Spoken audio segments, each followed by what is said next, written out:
Hi there, this is John Felix, the Battlerite Profiler, coming at you in my world's attire because unlike Battlerite in League of Legends, EU is still greater than NA, and it's a good day to be a Fnatic fan. But let's talk about Battlerite and let's talk about BPL because Season 3 is coming right up, and I thought it could be a good idea to give everybody a short introduction of the teams in the leagues. And we're going to start off in this video with the EU BPL.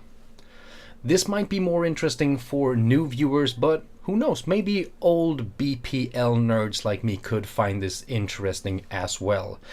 If you find something that you agree with, disagree with, have questions about, or would just like to add anything to what I bring up here, feel free to do so in the comment section. In fact, please do so in the comment section. I think it's very fun when I get to interact with you over there.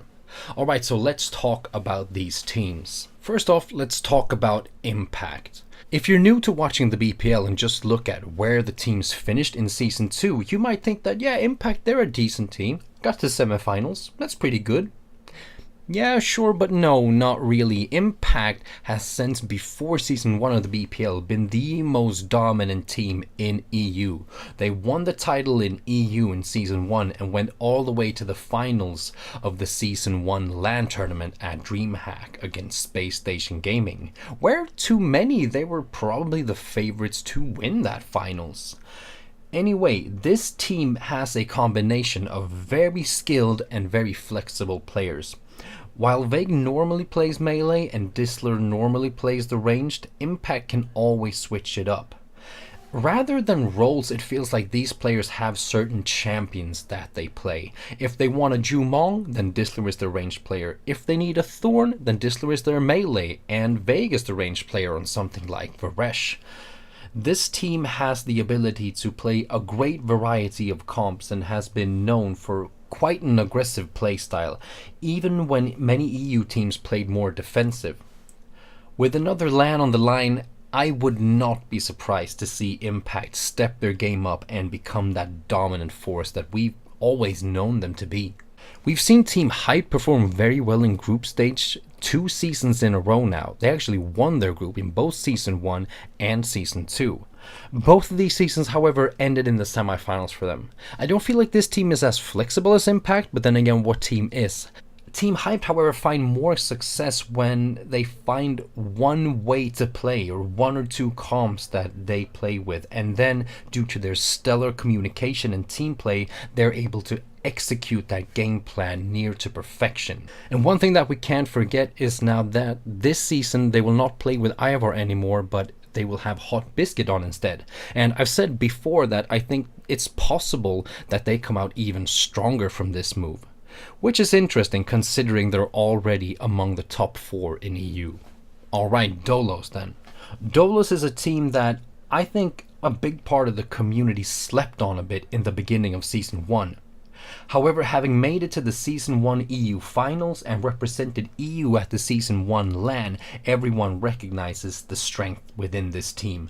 These back-to-back EU finalists is a very interesting team to watch. The combination of the very smart and calculated Jurgen and the all-out aggressive go in and kill everyone type of player that is your nightmare works out really well.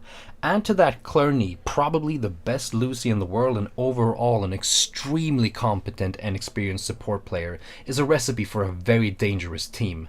And do keep a look at their drafts because, like I said, Jurgen is a very calculated player. He's very intelligent and has the draft game down. He knows what to draft and how to make other teams bring comps that they want to play against, which is a very interesting aspect of how to draft in Battlerite, so do keep an eye on that. So let's talk a bit about E-United. E-United came into Season 2 with a new support and a bunch of confidence. After group stage though, it was hard to tell just how good they were. Yeah, they had beaten Gatekeepers convincingly, but Gatekeepers struggled a lot internally, and they had lost to Dolos, who looked to be one of the stronger teams in EU. So I thought, yeah, they're somewhere in between there, but it's hard to say exactly how good they are. However, when playoff came, United made everyone aware of just how good they actually are. With their young French duo in Excafu and Srymia, they have an insane amount of mechanical skill.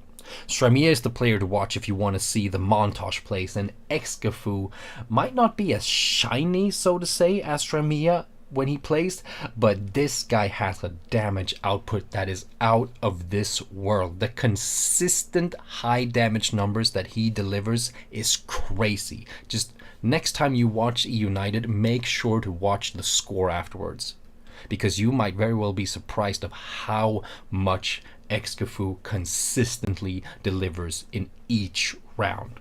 This, together with the experience and very dependable support from Randler, was enough for them to take home the title in EU in Season 2. If they keep this up, or maybe even improve further, they could very well be contending for another title and definitely a spot at the Season 3 LAN. I've decided to only talk about the top 4 teams in EU, and I've done this for 2 reasons. One is that I think mentioning all teams would kind of be too much information to digest in one video, especially for new players, and that would kind of defeat the purpose of making an introduction to the league for people who come in new to this season. Secondly, the big change going from Season 2 to Season 3 is that now we have an international LAN tournament again. There are 2 spots for each regions up for grabs, and I feel like this season, these 4 teams are the ones that will fight for those 2 spots. But they will have to fight with tooth and nail to the last drip of blood, because the top 4 in EU is tight. It's going to be a very interesting season to watch, and I can't wait to see which of these 2 teams that qualify for LAN, because any combination of 2 of these 4 teams could definitely be the 2 qualifying for LAN. It's very open right now. As always, thank you for watching. If you enjoy interviews or other videos on the Battlerite esports scene, the best way to support the channel and to stay up to date with what I do is to simply drop a sub on your way out. With that, I'll say bye-bye, and let's get hyped for Season 3 of the BPL.